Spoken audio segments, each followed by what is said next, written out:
drink all the time, I smoke weed, I do cocaine.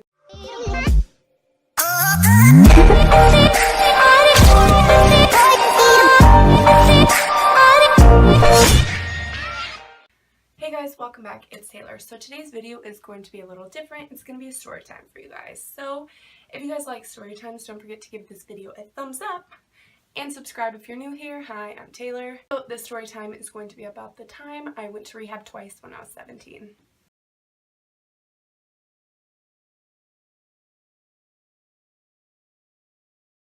Okay, so first I just want to say I'm not promoting this type of behavior or anything.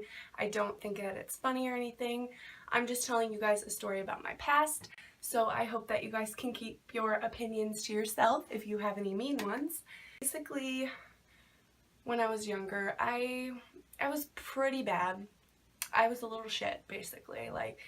And bad doesn't even begin to describe it. I was like worse than bad. I was just awful. I was just pure awful. I was a devil child. I was not good at all. I honestly don't know how my parents still love me to this day, but I just want to say I'm completely different.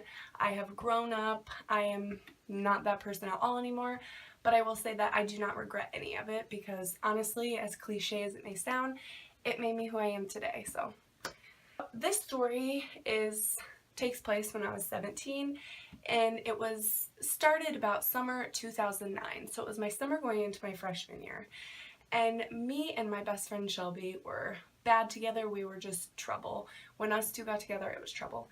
And that summer was probably our worst summer ever. We got into a lot of trouble. We ran away a lot, and we actually started hanging out with a gang.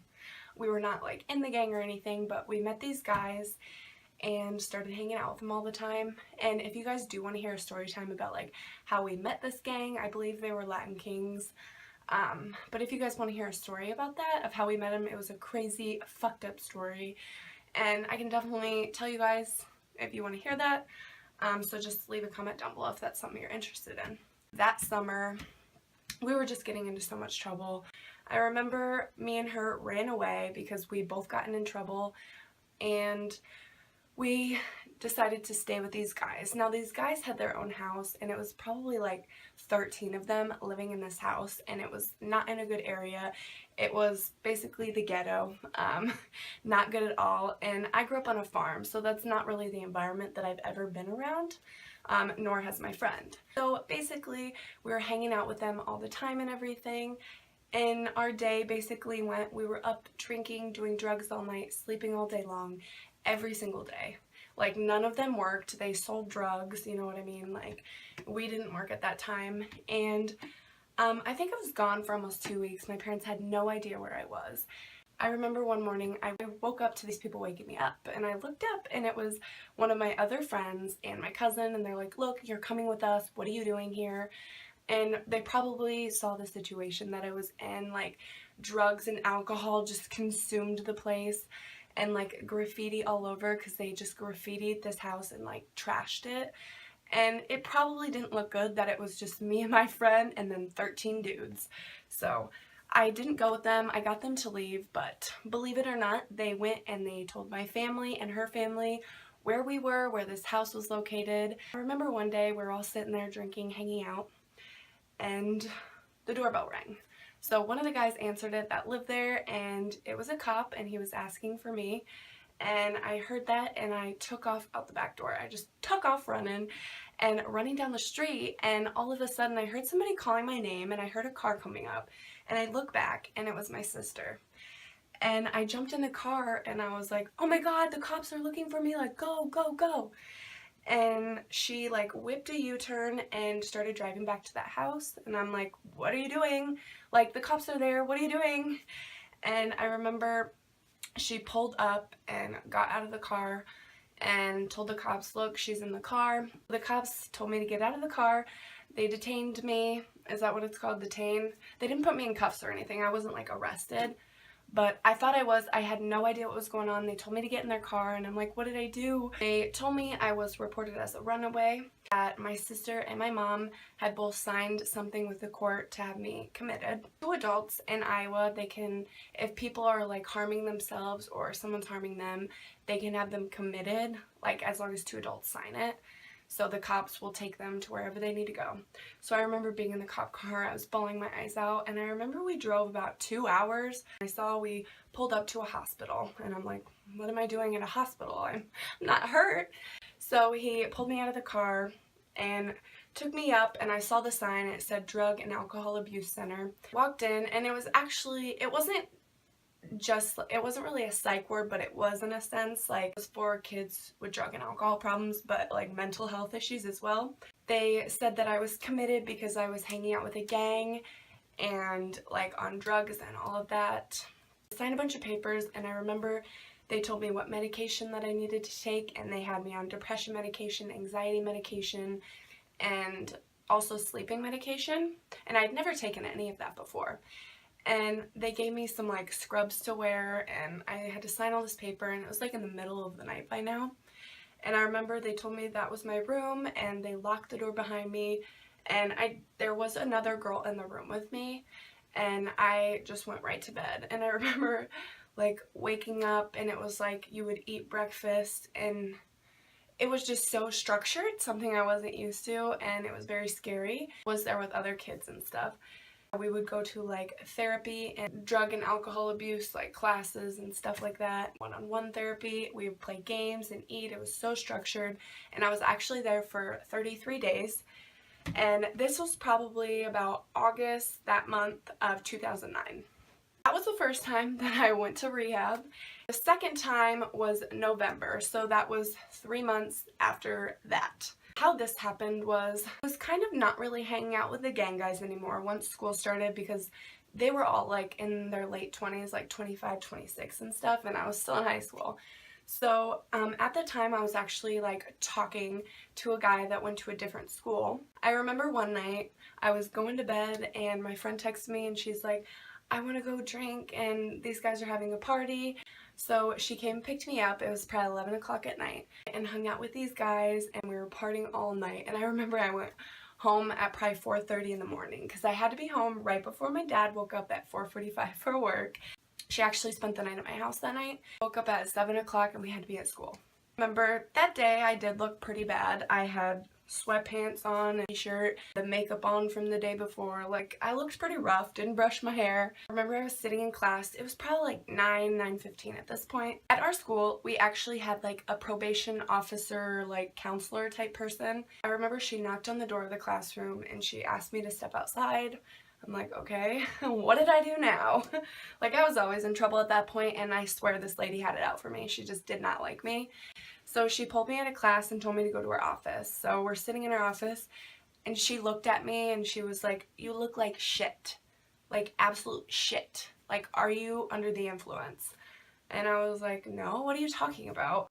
And she's like, you're on something. I'm like, no, I'm not on anything. And she's like, did you party last night? Yeah. So I was honest with her, and I'm like, yeah, I got drunk last night. And she's like, I think you're still drunk. Like, bitch. And I'm like, no, I'm not, I swear to God. And this was only 5 hours after I stopped drinking a lot. She had called the cops came, and they pulled out that breathalyzer thing, and I took a breathalyzer, and I did not pass it. I still had alcohol in my system. So I remember she called my mom, and my mom actually could not leave work at that time. She's like, just send her home, and I'll be home as soon as I can. I was suspended for 3 days. So I went home. I knew I was in so much shit. Like, I just knew I was in a lot of shit. I texted the guy that I was talking to at that time. Like, I have to get out of here. I'm in so much trouble. Like, I just got suspended from school. And he's like, I'll come pick you up. Pack a bag. He was actually a year younger than me, so he was like 16 at that time. So I remember I packed a bag, I left my keys there and my phone because I didn't want him to find me. Because at that point I thought you could track phones back then. I don't know if you really could. I had the like Motorola Razr. So I packed a bag, he came and picked me up, and he lived probably like 30 minutes from like where I lived. So it was like a different town. He went to a different school. So we basically partied for 3 days straight, and my parents had no way of getting a hold of me, and I didn't hear from them either because I left my phone at home. I was only suspended for 3 days, so I had to go back. I didn't go back home before I had to go back to school. I got dropped off at school that day by him, and I remember that I walked in, and that probation officer lady, she saw me, and she pulled me into her office, and she's like, where have you been? You were reported as a runaway. Your parents have been looking for you. Cops have been looking for you. We've been trying to find you. Like, I was out of friends. Like, I was just a bitch back then. I did not care about anybody but myself. She called my mom, and she's like, she can't be here. She just needs to go home and figure her shit out.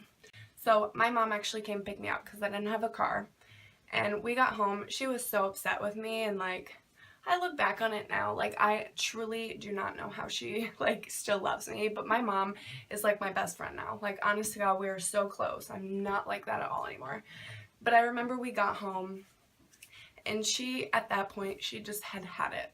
It was to the point where she didn't give a shit anymore about me. She had it. She just wanted me gone. She wanted somebody else to fix the problem because she couldn't fix it. I remember she was looking for, like, the best rehab facilities, and she found one. It was a couple hours from my house. It was closer to Chicago. So I remember I packed a suitcase up. I had no idea how long I would be at this place. I didn't know what was going to happen.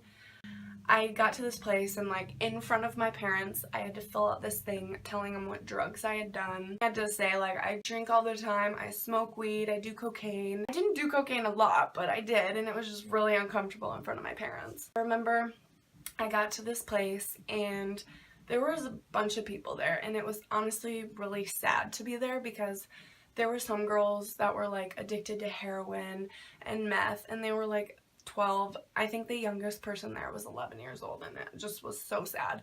And being in that place, I met so many people and heard so many different people's stories. Like, I think that was almost the breaking point for me. I mean, we went to NA and AA, and it was really structured there as well. It was just like therapy. I was back on my medication. I was actually there for a total of 65 days. Honestly, I think that place truly changed me. I think going to some places like that will change you. I mean, I was changed for a couple months, but of course I got into trouble after that and everything. So that's basically how I went to rehab twice when I was 17. I mean, all in a matter of a few months. And if you guys want to hear any more like stories or anything, I can definitely share those with you. My dreams, I've always wanted to write a book and just talk about so much shit that I've been through and that I've done. And I don't know, I just have so many stories. Like, if you guys like story times, definitely let me know, because I think it would be just really cool to share like my past with people and let people know that you can come out of like shitty situations. Not that I grew up in a shitty environment or like poor or anything like that. I grew up in a very good family. I chose to hang out with really bad people. And yeah, I hope you guys liked this video. If you do, make sure to give it a thumbs up and definitely comment down below. I want to hear some stories if any of you guys have been through similar situations or anything. So definitely let me know. And yeah, I will see you guys in my next video. Bye.